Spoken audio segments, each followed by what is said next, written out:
Parkinson's disease is one of the most common neurological disorders affecting the senior population.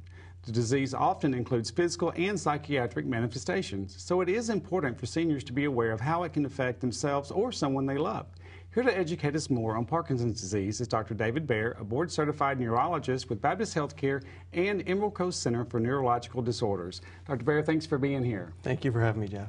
Well, it's always great to have good medical advice, so we appreciate all you guys coming out and being a part of Coming of Age. Well, let's just start off with a simple question. What is Parkinson's disease? Okay. Well, I guess I could give you a medical answer first. Well, give us the medical and the layperson. Then I'll give you a layperson. If you were to ask the medical answer, it's a chronic, progressive, neurodegenerative disease that pathologically we see alpha-synuclein bodies interneurally that cause neuronal loss. So now let me give you that. Yeah, now translate Now let me all give you that that in English. So in English, simply we have for some reason, we're not sure exactly why, but we have a buildup of an abnormal protein that occurs in certain cells in your brain.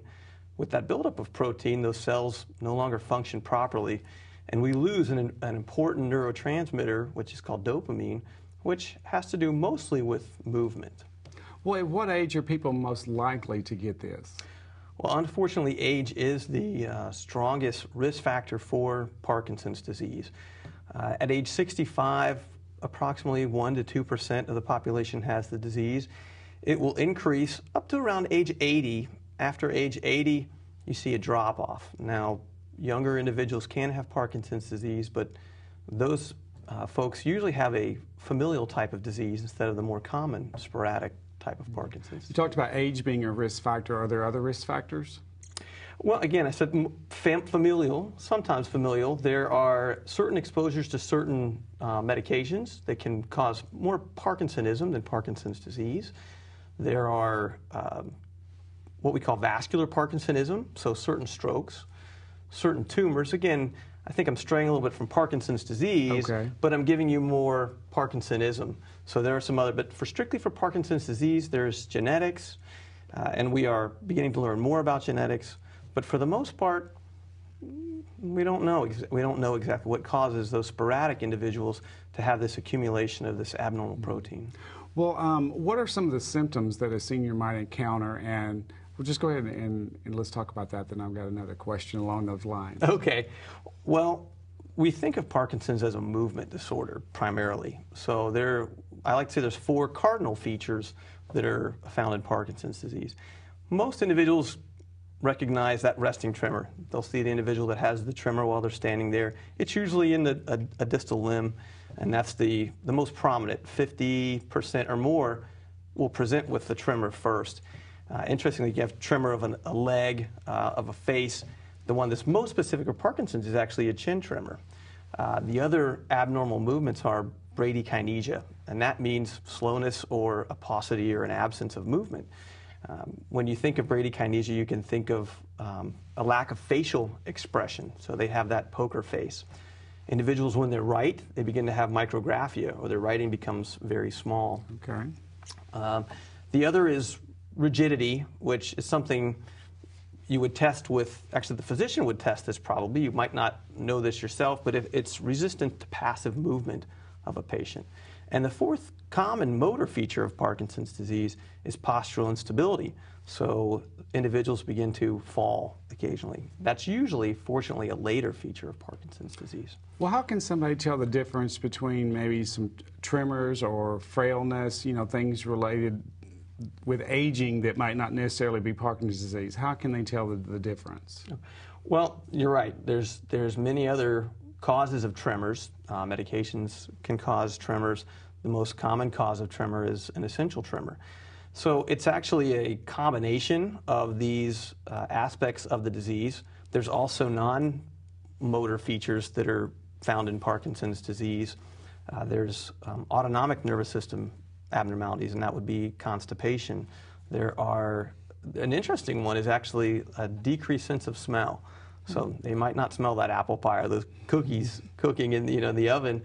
That can be very early, even before any motor features, can be a lack of sense of smell. There's another very common, sleep symptoms are very common. REM behavior disorder, which REM sleep is where We have the active mind, and we're dreaming, but yet our body is paralyzed. In patients with these, again, synucleinopathies, Parkinson's being the most prominent, their mind will be active, but their body's not paralyzed, so they're fighting in their sleep. They may strike their bed partner. So if anyone is, thinks they have any of these symptoms, they should have this conversation with their family care physician. They should. They should go in and talk to their family practice doctor. Okay. Well, what about medication and treatment? We know that this condition exists, so what can we do about it? Right. There's several different treatment options we have. The mainstay is, we talked about the pathology of Parkinson's is you have an absence or a loss of cells in your brain which produce dopamine. So we primarily try to replace that dopamine to make the patient function like they should normally. The medication we use in the United States is a combination of something called carbidopa and levodopa, and that's the mainstay. There are other medications which we use. There are dopamine agonists, which are Requip and Mirapex. We have medications which prevent the breakdown of dopamine. These are what we call COMT inhibitors or monoamine oxidase inhibitors. Interestingly, with a monoamine oxidase inhibitor, there's been a study which has been out recently which looks at perhaps a new monoamine oxidase inhibitor named Azilect, which may actually slow the disease progression down, which is very important. Sure. Instead of just treating the symptoms, most of the medications we have just treat the symptoms of Parkinson's. Well, treatment is really great, but I guess the best scenario would be to avoid it altogether. Are there things that people can do to maybe keep this at bay? There's not a lot of good research to say that there's any treatment options that are going to prevent you from having Parkinson's disease. There have been a few studies, however, which looked at antioxidant therapies. So they've looked at vitamin C, vitamin E, coenzyme Q10, NADH. These are all very popular. There's ongoing studies in that regard as well. There's been a look at exercise at slowing or decreasing your risk of developing Parkinson's disease. It's moderate to vigorous exercise several hours a week. The other would be, which is I think interesting, coffee intake. They found that it's mostly men who drink 3 cups of coffee per day have a 5 times decreased risk of developing Parkinson's disease of men who don't drink coffee. Well, is there a cure? Unfortunately, no.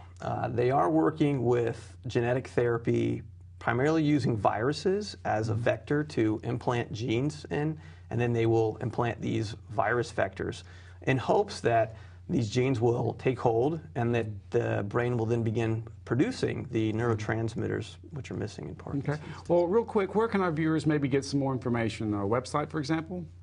Sure. Actually, you can get onto our website, or you can check Baptist's website, and then hopefully we could put something on the Council for Aging's website. We'll do that. We'll do that. Well, thank you for being here. We appreciate that great information. Thank you for having me.